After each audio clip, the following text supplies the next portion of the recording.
Well, it's a bittersweet day. The Corvette is no more. I mean, it's not gone or blown up, but it's not here anymore.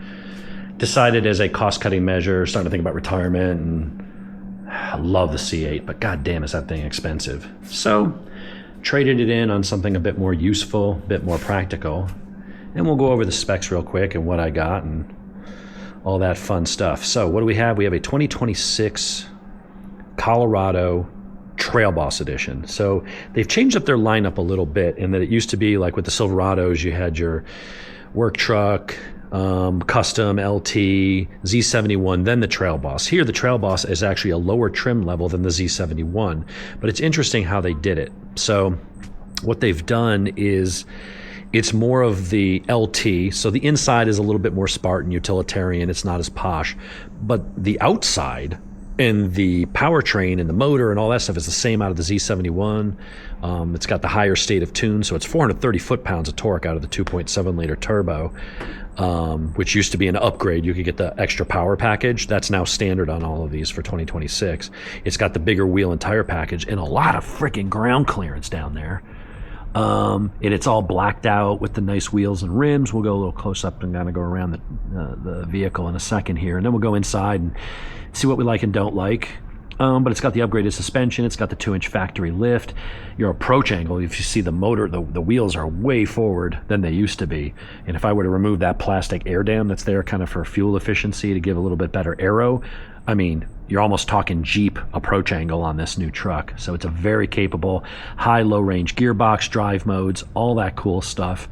It's got a wider stance and a taller stance than the Z71. So it's got all the external off-road attributes of the Z71 and then some, because the Z71 doesn't have the lift and the bigger wheels and stuff, unless you pay extra for that stuff. The only thing on the outside where it kind of holds back is you don't get the red tow hooks. Whatever, you can paint those red if you want. And it's got the more conventional halogen lights. I will upgrade those to LED bulbs just to get that brighter, purer white light. But it's a pretty damn cool truck. So it's got all kinds of good stuff in it. I did get it in black. MSRP was $43. Everything's black. Get some close-ups of the wheels and the tires. Those are 275 60s on 20-inch rims. They're dual ATs, so they're not as off-roady as some of the tire options, but they are taller, which gave it that more clearance. So I will get a rock slider. Not going to do steps, but I will do a rock slider on this thing, or rail rock or rock rail, whatever that thing is. So just need to get it washed. It's got some PPF and stuff. They detailed it really quick, but black is going to show every little scratch. So we're going to get that ceramic coated. You got your steps in here. The back window does open, but it's not power. You got your soft open in here. I do have to get a bed liner. They didn't have time to install that, so I'll have to go back at some point. But what is kind of cool is they added this little thing here, so I could probably move my air compressor and my tire plug kit and some basic tools and stuff out from under the back seat, so I can install a subwoofer at some point and put that stuff here. So that goes in and does lock when you have the you gotta push down on this. It's hard to do this with one hand. There we go. Come on. All right. Came with the tow package. You've got both plugs right there. Tows 7,700 pounds, which is the most for a mid-sized truck. 1,725 pound in the bed, which is, I think, damn near as much. Isn't that as... What's a Silverado take? Isn't that around that? Isn't that 3/4 ton? Something like that. So, very nice exterior. You get the bigger pieces here, the flares, because the wheels have a deeper offset to push the wheels out more and give it that 2-inch wider stance over the Z71 package, as well as being taller. And so they have these. Now, normally the black plastic, instead of paint matched, would make it look cheaper, but honestly, with it black on black, I think it looks pretty damn good. The Z71 would also have things there, like your fog lights and stuff. This doesn't have that. But again, you know, the emphasis was, how do we make it as off-roady or more than the Z71 package while keeping the cost down. So from the outside, you wouldn't think, you know, it's got a nice tough stance, the hood, all the contours. You look at that profile, I mean, that's a pretty badass looking truck. So you say, all right, well, how do they make it affordable? Where do they cut the costs? Well, in here. So it's a little bit more Spartan. It's not leather, it's that Evo Tech or whatever, I don't know, some kind of performance cloth. I'm fine with that. I'm kind of over leather. On my damned Corvette, I'd almost wore a hole through the leather bolster. Getting in and out of the car, it was wearing through the leather. Started within like 2 weeks. It's got all the basics that you need. So we'll go through that stuff. But you can tell the trim level here, the plastic, you know, it's more utilitarian, probably easy to wipe down when you get muddy and stuff, but there's no Alcantara, there's no leathery kind of insert here. It's all just, it's your plastic. It's nothing special. You've got some cup holders here. You've got your, whatchamacallit, little armrest with a little cubby down there. Not a ton of storage, but some. Let's get in the cockpit. And we'll open up the hood. We'll look at that last. So what you do have here is a decent setup. Ugh, no key. Fuck, key's in the house. We'll be right back. I have to start and stop and stitch this all. Oh, I can pause this. All right, we're back. So let's go ahead and fire up the infotainment system. So what you've got is like an 11 some odd inch screen here. We'll go ahead and start it so air conditioning's on and it doesn't sit there beeping at me. It is a 4-cylinder, so it doesn't have a cool sound like my wife's whatchamacallit. Let's turn the fan down a little bit. Let's just turn that off. All right, so what do we have? All right, it's letting me know that the hood's open. Yes, we're aware of that. Unfortunately, is that going to get in the way of me going through the different ride modes? Well, you're going to have to see it. Damn it. So it's got some cool graphics to it. Like, you can go through here and it's got your Android Auto. So all full integration on this screen here. Transfers your maps and stuff over there if you so choose. You've got the ability to have different modes in here. You've got your gear and your let me go close the damn trunk or the hood. Hold on. Okay, we're back again. So you've got a couple different modes here. Now this doesn't have the adaptive cruise control. It doesn't have leather seats. It doesn't have power seats. It doesn't have the Bose audio. It doesn't have the controls up here for my garage door opener. It's got the basics. It's power locks, doesn't have remote start. That's the difference on the trim levels here, is that you can add some of that through the extra convenience package, which I think is like $2,600. I did this as a cost-cutting measure. The Corvette was beautiful. It was so much fun to drive, but it was freaking expensive. It's an expensive car. Even with my base level and getting a good deal out the door with taxes, you're looking at an $85,000 car, which is a pretty hefty payment. You're looking at hefty insurance because it's a new Corvette. You're looking at 12 miles to the gallon most of the time the way I drive. So you're talking about a lot of money in gas. You're talking about when it needs maintenance, wheels, tires. I mean, I had to replace 2 wheels and 2 tires. That was $3,500. I was getting ready to have to do the transmission flush. It's a canister filter in 2 quarts of oil. $1,300. And I was like, you know what? I just can't justify this anymore. So, but I wanted to do some decent off-roading and I wanted a built proper truck. And so I wanted to keep it to a certain price point. And I had a decision to make. Did I get a truck that had all the niceties inside, but then I'd want better wheels and tires and better shocks and a lift kit, and I'd have to add all that expensive stuff later, or get the truck that's purpose-built as a trail boss for that really good off-road experience, like a Toyota Tacoma TRD Pro or something, but it's a little more basic inside. And if I want to add better speakers or throw a subwoofer on the back, or I wanted to upgrade the seat covers later to leather with aftermarket, I can do those things a lot cheaper than building up the suspension and wheels and tires and the external aspects of the truck. That's why I went this route. So anyway, back to the review. You've got these different modes. So you've got an off-road view. You can see your steering angle, what mode your transfer case is in, your temperatures, pitch, roll, all that stuff. And then you can go to stealth mode where it's just miles per hour. So here you're back in your basic one where you've got your trip computer and basic information. You've got your music, and then you've got, you know, kind of everything else. That's sort of the one that covers all bases. This one, I guess, is more of your quote-unquote performance-oriented. Over here, you got basic cruise control and some things like that, but let's take a look. You've got your Google integration, you got Android Auto, all of that good stuff, Google Assistant. You got your climate control, you got your rear camera. This doesn't have the advanced package that gives it to you all the way around. What is kind of weird is that your headlights, this is over here, the stock is just for controlling your wiper blades and stuff. If you want to control your headlights, it's actually up here. So you click that, and then you can put it in auto.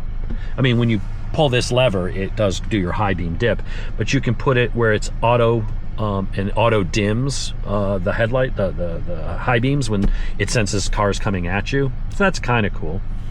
But you have your Android Auto, which has all your normal stuff. You can install your Spotify, all your apps. You got your music apps, all that normal stuff. And the music sounds, even though this is not the Bose audio, it has a surprising amount of bass and volume. I won't bother because I don't think you'll pick it up that much. It won't really, you won't appreciate it through the video here. But I was sitting here this morning listening to like Dua Lipa or something with some thumping bass, and I was like, I don't know that I need to really upgrade the stereo anytime soon. It sounded loud, bassy, and really damn good. You got speakers up in the corners, you got them down in the door, and then another speaker in the back door. At most, I think I could probably just upgrade the speakers to JBLs or JL Audio or something a little better, and maybe throw a powered sub under the back seat. But I really don't even feel the need to right now. You've got your normal Android Auto and all that stuff. Some other things you have is like your off-road mode. So this is where you can put it into different modes. So if you want to see, you know, Baja mode, if you want to go into terrain mode, you've got overlanding, so you can kind of see your elevation and where you're at, and ties it into the GPS and things like that. But it's all like really cool, and it's very easy to use, which is what I'm really digging about this. So down here you've got your shifter. If you want to put it in manual mode, you can up down shift with your thumb on here. It's an 8-speed automatic transmission. It does have an auto mode where if it senses the rear wheel slipping, it will the clutch in the center diff will engage and put the front end on in order to get you out of whatever slippery stuff you're in. But you can push any of these buttons to go into your different modes: 2 high, 4 high, 4 low. So it does have the Z71 low speed transfer case. And then you can go, and by rotating this dial, I can go through the different modes. So you've got your off-road mode. These are your rider modes where it starts to tailor how much slip and things like that it allows. Your throttle control, your all your stuff, ABS, all that is controlled by those. So you can go into these different modes. You got towing. You've got one here for terrain where you just kind of let it figure out, and it'll tell you, okay, in order to do that, you got to go into 4 high mode. You've got your full off-road mode, which I believe is where it lets you spin the tires a little bit. It puts you in the more aggressive settings for climbing over stuff and things like that. So really kind of cool. I like the graphics. We'll just put it in normal road mode. I leave it in auto, so if I'm in the rain and the back tires are spinning, it'll go ahead and kick in the fronts. But it's got really nice graphics. It's very intuitive, and I think while it doesn't have some of the tools that you might see on like a Ford Raptor, it's not that advanced to go in and tailor all the different things yourself. It is a really easy to use menu. I think while it does less, you would probably tend to use it more, if that makes sense. So all in all, very, very cool. You got XM audio. You got your vehicle status, which I guess might go and do some diagnostic stuff, which you can also then pull over your phone app and things like that, so I can see exactly what's going on. I don't see where there's a turbo boost mode or where it shows you what your boost is, but it is turbocharged, so that is in there some way. You got your trip stuff. You can go in and see your maintenance. You know, it's got a lot of neat stuff. Your controls down here. On the Z71, you get some additional things for auxiliary switch, your fog lamps and stuff. Here, it's your hazards, your lane departure warning, which you could turn on. and your auto start stop, which I fucking hate, but at least they give you a button. And after a while, when I get in the car, that will be automatic. It's the way it was in my Silverado and my other cars before the Vet. Was when I got in, I turned it on, I plug in my phone, and I hit that button without even thinking about it. So all in all, it's got all the stuff you need. It's not as posh in here, but it's a freaking truck. I mean, it is nice to have those other features, but you'd have to either pay for a bunch of upgrades and push the price of this truck up well over $50,000, or you'd have to get the Z71 to get those all included, but then you wouldn't have the bigger wheels, you wouldn't have the bigger tires, you wouldn't have the wider stance, you would not have the bigger wheel flares, you wouldn't have the extra lift kit, the 2-inch front and rear lift kit installed. Everything's a trade-off unless you just want to spend a bunch of money. If I'm trying to save money, and that's the whole purpose of getting rid of my Corvette, didn't make sense to get something that's damn near as expensive, right? At that point, I'd be like, fuck it, just keep the Corvette. So we'll go ahead and look in the back real quick. Speakers, window, probably child-proof locks somewhere. I think yeah, right here. All cars, I think, these days have to have those.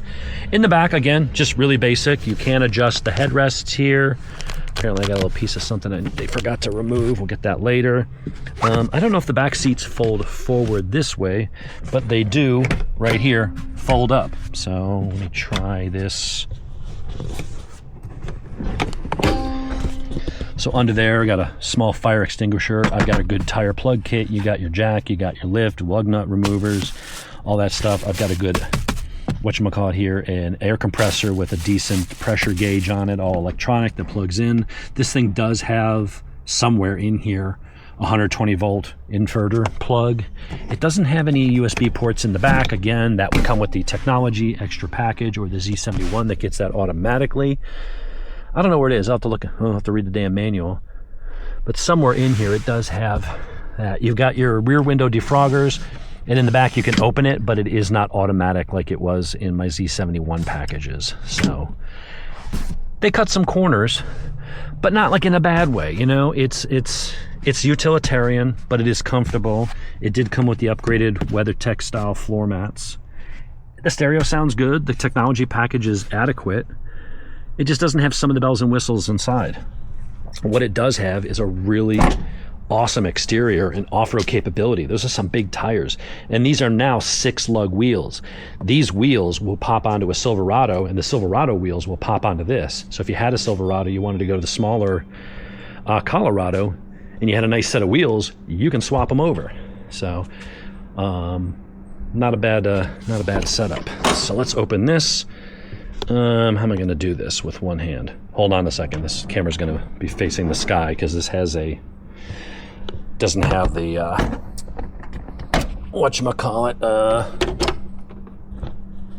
whatever. I think you might be able to install them. Whatever they're, I forget, I'm drawing a blank on the name. But what do we have here? So we got a 2.7 liter turbo. Everything's easily accessible. Runs in 5W30. Air filter right in here. That was another thing with the Corvette. Christ, having to take out the back, all the handles, opening up the rear trunk. You had 26 screws to get to the airbox to get that air filter out. Here it's going to be like 1, 2, 3 or 4, and that little pop off, disconnect it, and your air filter's right there. So we'll get a nice washable air filter. This is a turbo. I'll look and see if this thing needs a catch can. I'm kind of, it seems like catch cans were needed on earlier trucks and cars with GDI and the fuel no longer being in the intake track, so it didn't have that detergent's ability to clean the back of the intake valves and stuff, so you're getting carbon buildup and things over time. Some cars were really bad, VWs and Audi. Toyota and Ford and some other companies have since started going to it's still GDI, it's still gas direct injected, but they have secondary smaller injectors in the intake track to help combat that. I don't know if this truck suffers from that. I mean, most cars seem to have figured it out. There were problems 10 years ago, and I know some people are religious about buying them now. Oh, you got to have a catch can.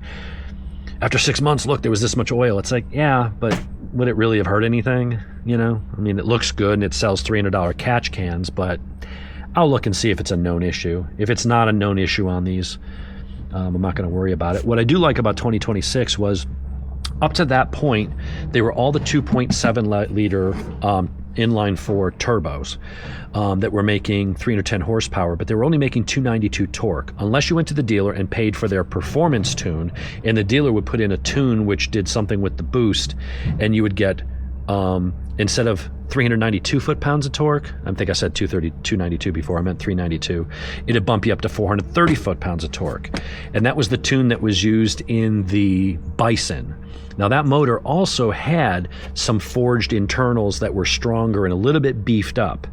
All the motors now have that higher state of tune. So while it's 310 horsepower, and you're like, oh, it's an inline four and a truck, it's 430 foot-pounds of torque, which I believe is pretty damn close to the torque output of that 5.3 liter V8.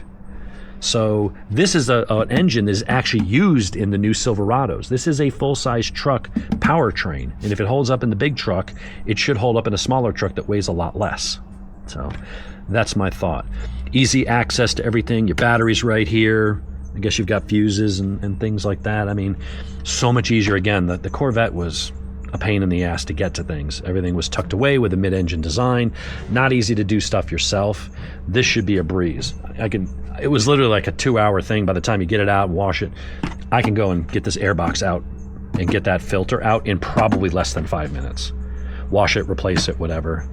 Same thing for the cabin pressure, cabin air filter. That should be under the glove box. But all in all, I mean, we'll go into the front of the truck real quick. So give me 1 second here to drop this down. Hold on. Again, I'm trying to do this with one hand, so I'm holding the hood open with my head, my bald dome. Let's go ahead and drop that. From the dealer, it's got a PPF on the front here, so that should help at least on the leading edge here with some rock chips and stuff. This is painted. You don't have red tow hooks, but you know, whatever. Certain things I just don't care about. Underneath, let's take a look and see what we've got. So your ground clearance, you know, your lowest part here is in the front. But I mean, I'm a big dude and heavier than I should be. I could slide under and crawl under that vehicle the way it is right now. This air dam doesn't really stick down further than your hard parts. So here, there's a plastic cover to keep branches and shit out, but then when you get to underneath the engine, it does switch over to steel. Now there is an extended, what they call the Sport, I think it's the Sport skid plate, or no, it's the Performance skid plate package. So you can pick that up for around $600 from GM and install it yourself, and that will replace this with aluminum, a bigger steel plate, and it'll go back towards the gas tank. You'll have a lot more armored protection. So if you're going to do like serious off-roading with a lot of rocks, if you're running down gravel roads and there's some mud and stuff, this is perfectly adequate. They do give you some skid plates to protect the most vital points, but if you're going to be doing kind of more serious off-roading with any kind of regularity, spring for the extra one. They didn't have it there on the truck. This was the one I picked and it didn't happen to have it. But that's one of those things I know I could add later. So if you want to remove the air dam, and I have done that on prior trucks, it's a bunch of screws here, here, all under here, and then there's a couple clips up underneath there. And you can remove that for more off-roading. But you can see here, almost like a Jeep, how close the front bumper is to that front wheel. They really push those front wheels forward. So your approach angle, especially if you were to take this piece off, would be crazy. It'd be up there with a Jeep Gladiator easily. So it's a legit off-road truck. I like the badging. I like the tough stance. Would it be nice to have the Z71 insides with the leather and some of the more niceties and cooled seats? Yeah. But if you want to go off-roading and have a truck that's built from the factory and warranted with proper legit off-road capability, and you don't want to break the bank, and you're willing to sacrifice, you know, hey, you got all the basics, you got your AC, you got your dual climate zones, you got a decent stereo, you got Google CarPlay or Google Android Auto and Apple CarPlay, and you have cruise control, and you have all your drive modes, and you want the low-speed transfer case, and you want really nice wheels. I mean, for factory wheels and stuff, these things are fantastic. They look really good. I like the blacked out. It just, You got a really nice black murdered out truck. And I look at her truck, which has got the Z71 package, and taller tires than stock, and I look at the ground clearance. This has got way more. Like, this is like a seriously capable truck. And you could probably go up a size on tires and get him a little knobbier and a little chunkier and make it look even that much tougher and lift it a little bit more. This thing's ready to go. This is a legit truck. So while I am very bummed that I've had to let the Corvette go, and I'm definitely going to miss it, and it's definitely hit me in the feels and the ego a little bit. But at the end of the day, this thing is going to be a lot of fun. And I'll be able to do some more off-roading and go up to some of the off-road parks and some of the more wilderness trails up in the North Georgia mountains. And when it snows and stuff, or when I have to go somewhere and take more than one person, I don't have to borrow my wife's truck. This thing is more nimble, it's more agile. And honestly, the horsepower to weight ratio, that makes 355 horsepower, that's 310. They're about the same torque, but this is a smaller, lighter truck. So performance-wise, it's probably on par. I see most places doing performance reviews are getting 0 to 60 in like 6.8, which is kind of like where a Mini Cooper's at. Maybe not the John Cooper Works or the ES, but you know, it's where it's not bad. It's not bad for a truck. It's got enough get up and go, and 430 foot-pounds of torque is pretty damn good. So right now, I'm just going to go drive it and break it in and learn about the truck. First mod for it will probably just be swapping out the halogen bulbs for Silver Star Ultras or LED bulbs, you know, just to make it get rid of that little yellowish tinge and get to that bright white. And I don't think it really needs much of anything. I will have to go do the bed liner. That was one thing that wasn't in there, but that's $395 for the GM drop-in bed liner. You probably pay a little more for spray-in, but whatever. If I can put the drop-in one for $400 and install it myself, whatever. That's the cheap way to do it. So there you have it.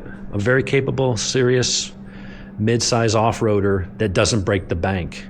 We go look at here, and I didn't pay an MSRP. We got some off, but with the wheel package and the better tires and stuff, I mean, MSRP was $43,700. There's all the specs if you want to pause it and look at that. And then they had a Signature Plus where and nitrogen, dumb shit. Didn't care about low jack. I said, take that off. Even if it's there, I'm not paying for that. Came with the window tint, wheel locks. They give me the upgraded liners and infotainment protector, and then, you know, all the little other protectors and shit on there. That's what their asking price was. But we didn't get it. We got that package, that price, for down around there. I think we paid around $42,000 for it. So for a really nice, competent off-road truck for $42,000, I feel like it was a good move. So there you have it, 2026 Trail Boss. Very nice truck. We'll get some content going on the channel for that. So it's goodbye Corvette, but it's hello Trail Boss. I can live with that.